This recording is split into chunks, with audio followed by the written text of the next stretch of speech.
Segunda jornada de la Cumbre Europea que se está celebrando en Oporto. Esta mañana se han reanudado los debates en ese pabellón de cristal entre los 27 líderes de Europa. Una reunión en la que participa el presidente del Gobierno, Pedro Sánchez, que ha sido uno de los primeros en llegar a la cita. Van a hablar sobre la mesa de la crisis del coronavirus, un compromiso social que marcará la ruta del plan de acción del modelo europeo durante esta década.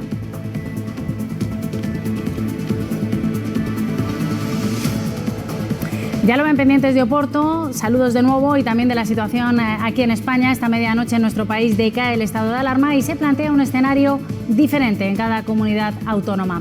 Todo dependerá de lo que digan los tribunales sobre las medidas que quieren aplicar los gobiernos regionales. En Baleares y Comunidad Valenciana la justicia las ha respaldado, pero en el País Vasco no. Navarra y Canarias están a la espera de la decisión de los tribunales porque también quieren aplicar medidas que restringen derechos fundamentales como el toque de queda. Y el resto ha optado por ahora con fórmulas para reducir contactos que no necesitarían aval jurídico.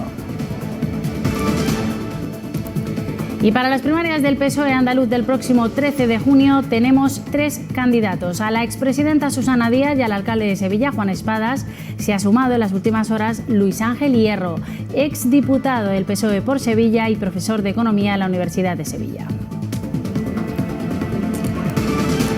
Al menos 170 palestinos han resultado heridos cuando la policía israelí intervino en la explanada de las mezquitas durante el rezo de la tarde.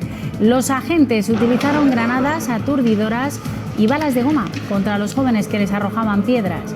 En el último viernes del Ramadán, esta es la imagen que nos deja Oriente Próximo. La tensión se extendió por el Jerusalén Este.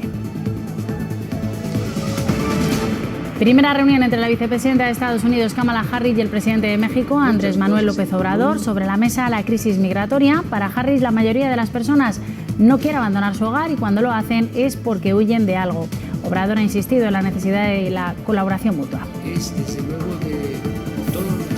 Y mucho que comentar en el tiempo del deporte, sobre todo en fútbol. Fin de semana de auténtica locura en el fútbol español. En primera juegan entre sí los 4 primeros clasificados. Hoy mismo tenemos ya el primer duelo, el líder el Atlético contra el tercero, el Barcelona, y mañana segundo, el Madrid, contra cuarto, el Sevilla. La jornada arrancó anoche con el triunfo de la Real Sociedad 2-0 en Anoeta frente al Elche. Aritzi y Oyarzábal fueron los autores de los goles. Por cierto, que el Elche jugó casi todo el partido, 80 minutos, con uno menos.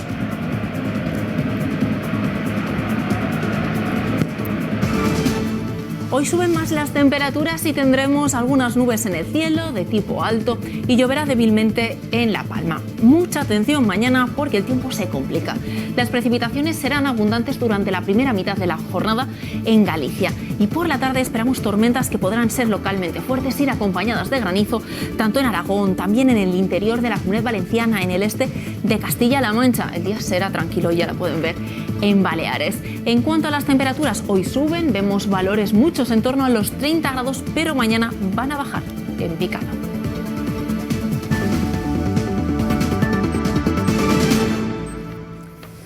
Cumbre Europea en Oporto. Desde primera hora de la mañana se han reanudado las conversaciones entre los 27 y sobre la mesa la crisis del coronavirus y también un compromiso social que marcará la ruta del plan de acción del modelo europeo durante esta década. Nos vamos hasta allí en directo, enviada especial a Oporto. Belén Lorente, cuéntanos.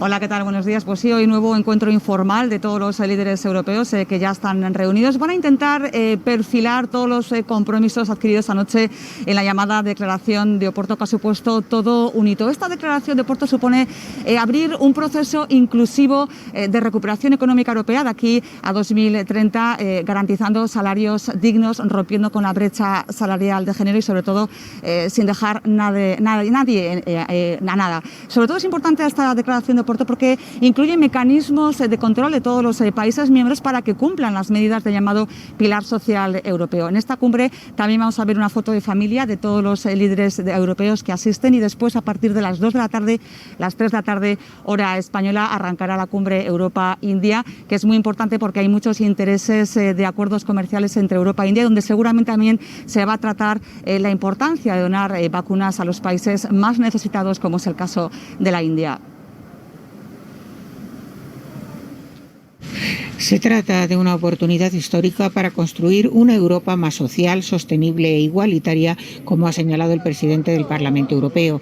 Representantes de los 27 han acudido a la cita de Oporto para conocer y debatir este sábado el camino de la construcción de este nuevo modelo social europeo que pretende una Europa más solidaria. Se trata de un compromiso histórico, ha señalado el primer ministro portugués António Costa, y es el compromiso social más ambicioso que se ha alcanzado jamás. El objetivo es que nadie se quede en la cuneta y podamos avanzar de forma segura en el contexto europeo. Lo más importante, ha señalado la presidenta de la Comisión Europea, Ursula von der Leyen, es que trabajemos todos juntos y comprometidos con nuestra aportación al acuerdo suscrito. Es hora de actuar, señala el documento, para conseguir la modernización económica y social de Europa y que todos los ciudadanos puedan beneficiarse de la transición verde y digital y vivir con dignidad.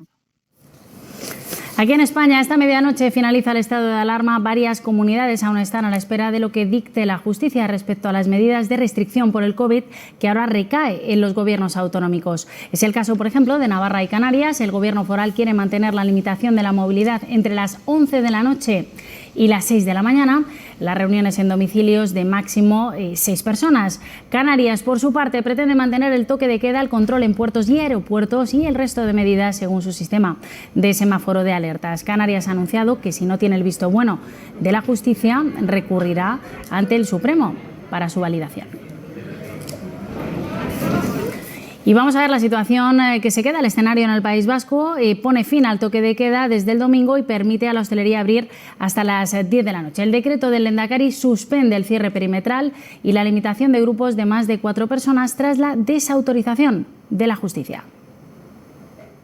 La hostelería, el comercio y la cultura amplían su horario en Euskadi. A partir de mañana cerrarán a las 10 de la noche. No habrá toque de queda ni cierre perimetral, después de que el Tribunal Superior de Justicia del País Vasco echara para atrás ayer su propuesta. Tampoco se mantiene la limitación de grupos de 4 personas, excepto en bares, restaurantes y deporte.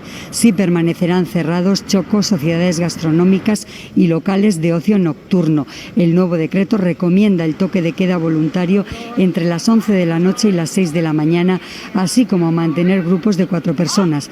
El Lehendakari Iñigo Urkullu descarta acudir al Tribunal Supremo, no quiere judicializar el proceso y pide colaboración a la ciudadanía.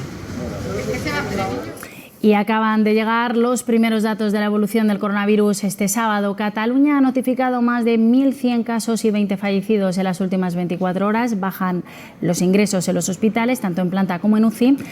En ellas hay casi 450 personas en cuidados intensivos. También desciende el riesgo de rebrote y la incidencia acumulada, que se sitúa en Cataluña en 258 casos por cada 100.000 habitantes. Y les hablamos ahora de las vacunas. Algunas comunidades se están quejando de que cuando vacunen a las personas de entre 60 y 70 años con AstraZeneca les van a sobrar dosis. Cataluña, Madrid o Extremadura, por ejemplo, insisten en que se debería dejar vacunar por debajo de ese límite de edad. En Andalucía aseguran que ya se les acumulan las dosis en las neveras. Miles de viales sobrantes en riesgo de quedar estancados en cámaras frigoríficas como esta. Pertenece a la empresa que las almacena y distribuye a toda Andalucía. En sus instalaciones, nos cuentan, hay más de 140.000 dosis de AstraZeneca todavía sin destino. Además, esta semana ven recibir otro 500.000 y quedan menos de 300.000 sexagenarios por vacunar. Nos llegan más vacunas de AstraZeneca y nosotros ya no podemos poner más vacunas AstraZeneca porque tenemos unos límites en términos digamos de edad. En toda España, el 69% de la población entre 60 y 69 años ha recibido ya al menos media pauta. El retraso de la decisión sobre qué hacer con las segundas dosis para los menores de esa franja amenaza con generar excedentes en varios territorios al no poder administrarlas. Cada día que pasa dejamos de vacunar a miles de personas con AstraZeneca por la inacción del Gobierno central. Madrid o Extremadura piden permiso para poder vacunar a los menores de 60. Andalucía o Murcia lo solicitan también para las personas de ese grupo de edad, pero solo si se ofrecen de forma voluntaria. Una vía que, según algunos expertos, requiere un estudio más profundo. Tú le dices, bueno, si tú la quieres de todas maneras te la doy, aunque esté diciendo oficialmente que no te la doy, que no es recomendable ponerla por debajo de los 60 años, eso tendría que tener un aval ético que permitiera tomar una decisión de ese tipo. Desde Cataluña piden directamente la eliminación de las franjas de edad y poder comenzar a vacunar con AstraZeneca a los mayores de 18 años.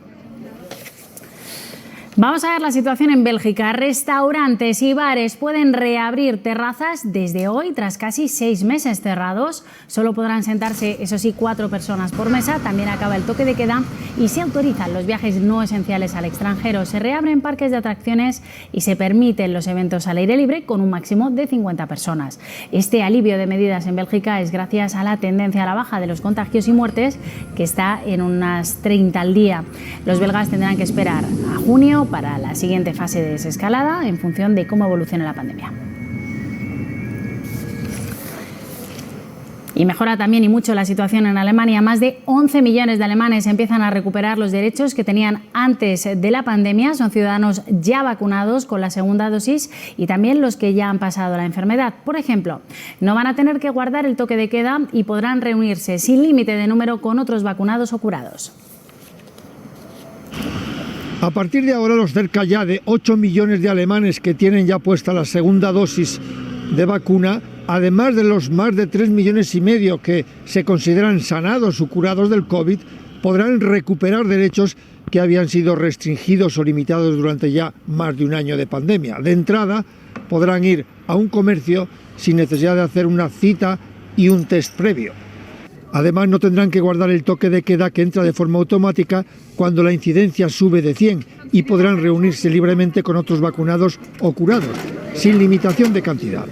Tampoco tendrán que guardar una cuarentena cuando vuelvan de una zona de riesgo, a no ser que vengan de una zona de mutaciones de virus. Lo que todavía no se ha recuperado es el derecho a viajar en el interior, porque aunque se podrá viajar libremente, no siempre podrán alojarse en hoteles, porque los alojamientos turísticos siguen prohibidos en zonas de alta incidencia. Para eso, para viajar, habrá que esperar al 30 de junio, en que se espera recuperar todos los derechos limitados durante la pandemia. Donde no mejora la situación es en la India. El virus sigue imparable allí. Este sábado el país vuelve a superar los 400.000 contagios y suma 4.187 fallecidos. La falta de oxígeno y de vacunas siguen siendo las necesidades más importantes. Que se acerca la India, un país a los 22 millones de casos, ronda ya los 240.000 fallecidos. Incluso los autobuses escolares se han habilitado como unidades de oxígeno para atender a una población indefensa ante la enfermedad. Aunque muchos estados han decretado el cierre y el confinamiento, sorprende todavía ver imágenes como estas en Hyderabad, al sur del país. Miles de musulmanes asisten a los ritos sin ningún tipo de restricción, muchos sin mascarilla, y llenando los mercados populares para los preparativos de la fiesta del Eid.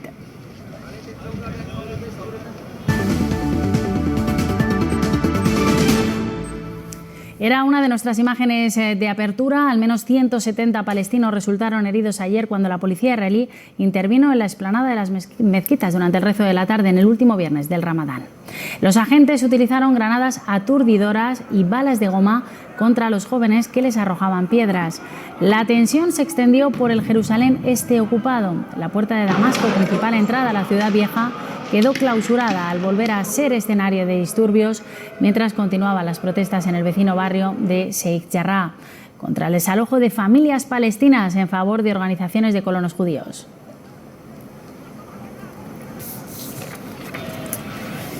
Más asuntos. Kamala Harris y el presidente de México, Andrés Manuel López Obrador, han acordado en una reunión virtual establecer una colaboración estratégica frente a la migración de Centroamérica.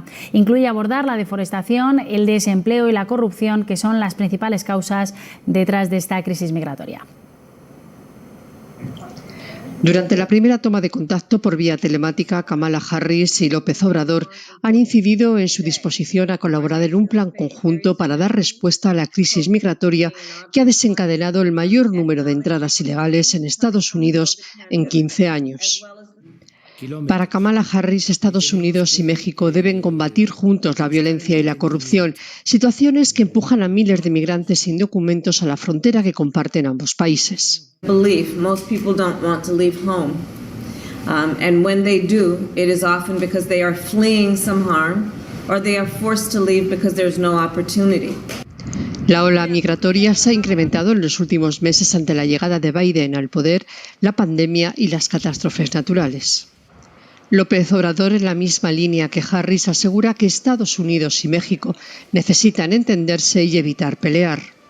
Tenemos una frontera que nos une de más de 3.000 kilómetros y tenemos que buscar el entendimiento, no pelearnos. La propuesta mexicana es la prolongación de algunos de sus programas sociales en los países vecinos. Para López Obrador, la siembra de 3 millones de hectáreas en Centroamérica contribuiría a detener la migración hacia Estados Unidos, porque se crearían más de 1 millón de empleos en la región. Harris tiene previsto visitar México el 8 de junio en una gira que le llevará también a Guatemala. Nosotros paramos ahora en Brasil, en Río de Janeiro. En concreto, la cifra de muertos allí en las favelas de Jacareciño ha subido de 25 a 28 en la última redada contra los delincuentes. Los vecinos han salido a la calle para pedir justicia. Un juez de la Corte Suprema brasileña ha calificado como graves las denuncias de abuso policial y afirma que ha visto indicios de ejecuciones arbitrarias en algunos vídeos. La policía lo niega y asegura que la acción tenía por objeto desmontar una banda de narcotraficantes. Según el gobierno, un agente murió tras recibir un impacto en la cabeza. Desde Naciones Unidas piden una investigación y hablan de un uso desproporcionado de la fuerza. En 2019 murieron unas 1.800 personas en operaciones policiales en Río de Janeiro. Y tensión en las calles de Colombia. Continúan allí por 10º día consecutivo las protestas contra el gobierno de Iván Duque, que han causado al menos 27 muertes. El presidente ha lanzado un proceso de diálogo con las fuerzas sociales. Iván Duque ha pedido a los manifestantes que levanten los bloqueos de carreteras que están causando desabastecimiento de alimentos y medicinas, con el consiguiente perjuicio para los ciudadanos y para la reactivación económica del país. Yo creo que todos tenemos que levantar nuestra voz y decir sí a la conversación, sí a construir, pero definitivamente no a los bloqueos. Porque los bloqueos no son pacíficos, le están alterando los derechos a otra persona. Bajo la presión social, el Gobierno lanzó esta semana una serie de encuentros con diversas organizaciones, comenzando por partidos políticos, magistrados y medios de comunicación.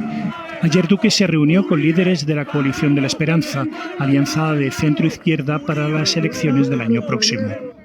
En Bogotá, indígenas de la etnia Misak han derribado la estatua del fundador de la ciudad, el conquistador español Gonzalo Jiménez de Quesada, de quien dicen en un comunicado que fue el más grande masacrador, torturador, ladrón y violador de sus mujeres y sus hijos. Los indígenas del sudeste de Colombia ya han abatido al menos 3 estatuas de conquistadores desde septiembre del año pasado. Decenas de colombianos protestaron ayer frente al consulado de su país en Washington para exigir el cese de la represión. Con carteles y una réplica de una tanqueta similar a las empleadas para repeler a los manifestantes, más de medio centenar de personas expresaron su apoyo a sus compatriotas y en particular a los habitantes de la ciudad de Cali, escenario de las protestas más violentas. Y estamos pendientes del espacio, pendientes del cohete chino que está descontrolado y que entre hoy y mañana hará su reentrada en la atmósfera terrestre. Las agencias espaciales internacionales vigilan sus movimientos. El cohete Long March 5B, así se llama, está orbitando alrededor de la Tierra a una velocidad de 28.000 kilómetros por hora. Los expertos dicen que lo más probable es que se descomponga al entrar en la atmósfera y algunos fragmentos acaben sumergidos en los océanos. Lo más probable es que caigan en zonas no habitadas de la Tierra.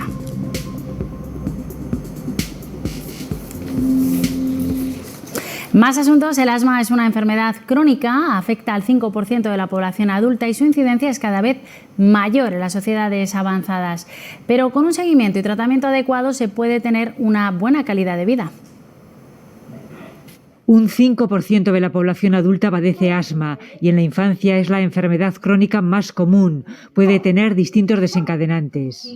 Bueno, hay una base genética muy intensa y luego hay como una serie de factores ambientales, como puede ser la contaminación, el humo del tabaco, las infecciones por virus, bacterias y desencadenantes como son los alergenos. En las sociedades avanzadas cada día hay más casos de asma. La exposición a la contaminación es una de las teorías que lo explica.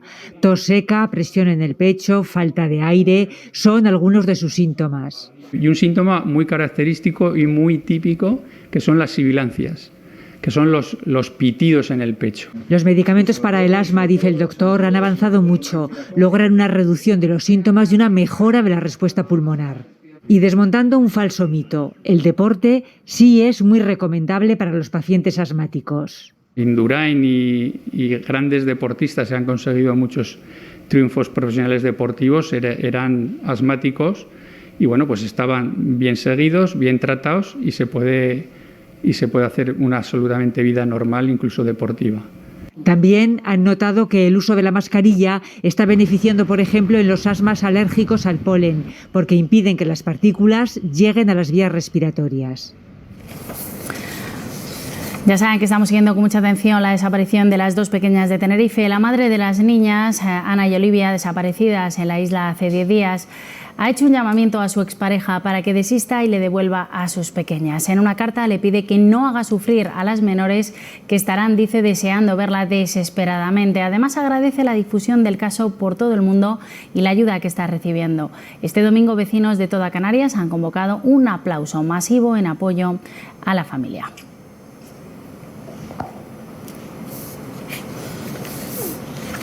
Les queremos contar ahora una historia preciosa. Hoy es el Día Mundial de la Cruz Roja y hablamos de uno de sus proyectos, Cartas Amigas. Se puso en marcha en marzo de 2020 para que los mayores no se sintieran tan solos debido al confinamiento. Pues bien, ahora, un año después, en Murcia han conocido a los niños con los que se carteaban. Hace más de un año que niños de Lorca se cartean con los mayores de la residencia Domingo Sastre. Cartas Amigas, un programa intergeneracional que surgió a raíz de la pandemia.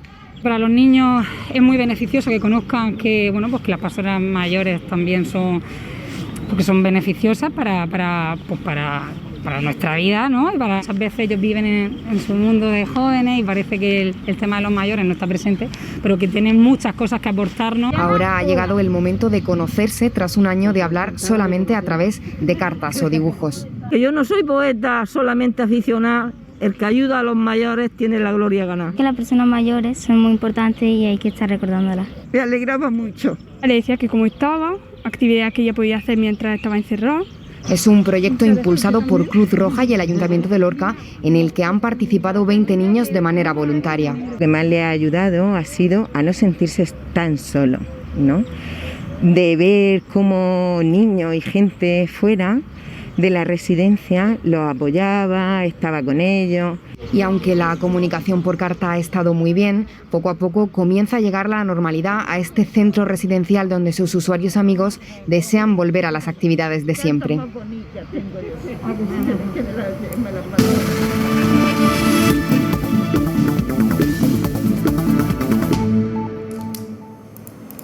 Empezamos la información deportiva con una jornada apasionante. Vaya jornada tenemos por delante. Cada punto cuenta, que se lo digan a la Real Sociedad. Ganó, pero sufriendo en casa en Anoeta al Elche 2-0, con más apuros de lo previsto, y eso que jugó prácticamente todo el partido con un hombre más, por la expulsión en el Elche de Raúl Guti por roja directa a los 10 minutos de comenzar a rodar el balón. La expulsión fue sancionada tras consultar al VAR. A la media hora el VAR anuló un gol de la Real por fuera de juego. Y el primer tanto, que iba a subir al marcador, llegó en el minuto 71 en un remate de cabeza de Aritz a la salida de un córner. Ya en tiempo de prolongación, Mikel Oyarzábal hizo el segundo con un colocado remate desde fuera del área. Golazo.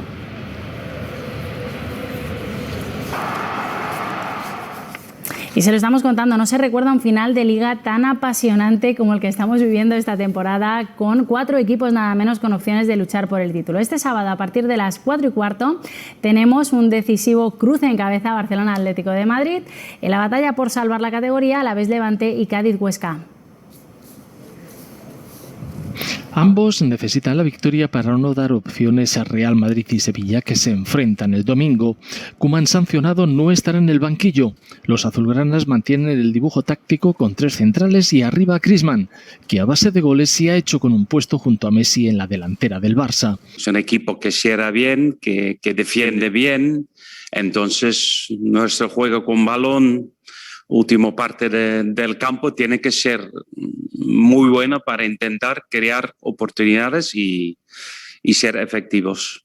En el Atlético, Simeone viajó con la plantilla al completo. Sobre el césped del Camp Nou desplegará un 11 para ganar la batalla en el centro del campo y fiar las opciones de gol, jugando a la contra con Luis Suárez como único delantero.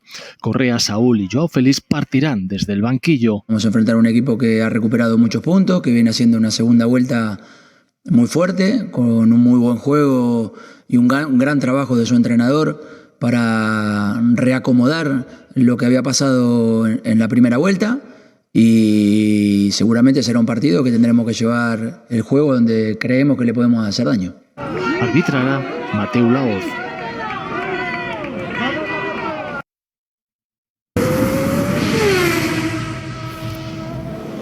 Este domingo se disputa el Gran Premio de España de Fórmula 1 y Carlos Sainz y Fernando Alonso quieren dar lo mejor de sí y de sus bólidos. Este viernes, en la primera sesión de entrenamientos, Alonso ha logrado el 5º mejor crono y Sainz el 8º. Si mantienen la tónica este sábado, ambos podrían luchar por la Q3 y estar, por tanto, entre los 10 mejores de la parrilla.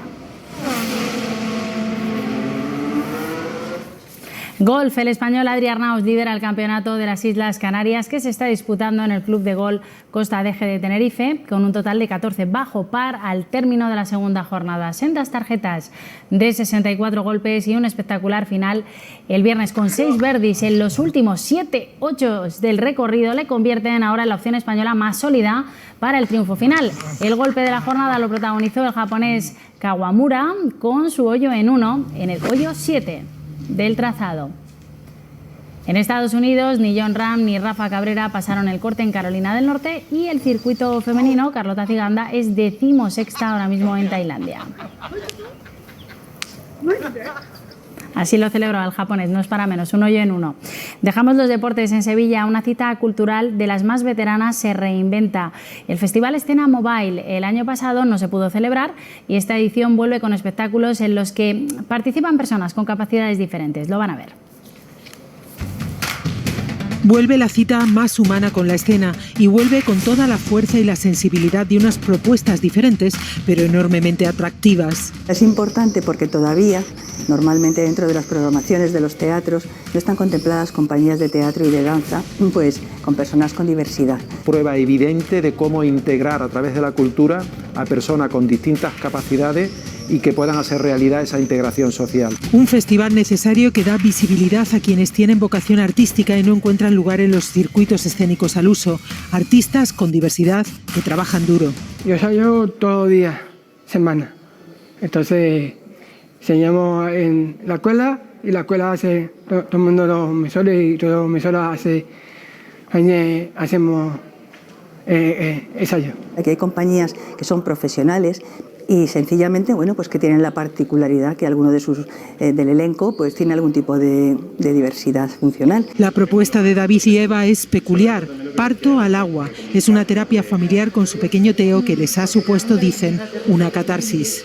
Porque lo concebimos como una inmersión dentro del mundo de convertirte en padres y ser padres por primera vez y además sumergirte en el mundo de tener un hijo con síndrome de Down. 5 meses para disfrutar de creatividad y sensibilidad de la mano de 28 compañías de artistas sin filtro, cuya transparencia envuelve de autenticidad todo lo que crean.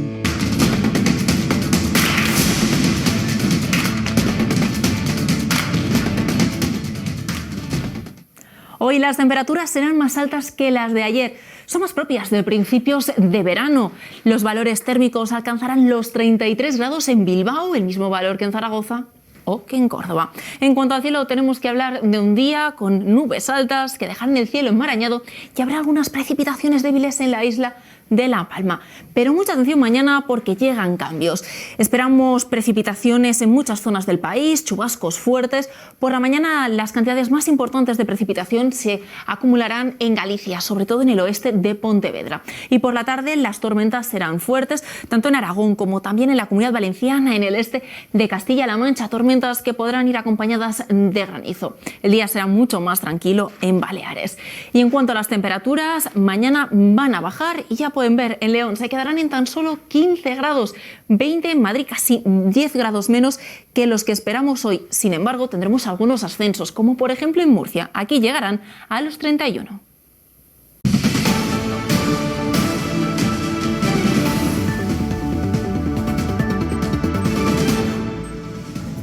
Segunda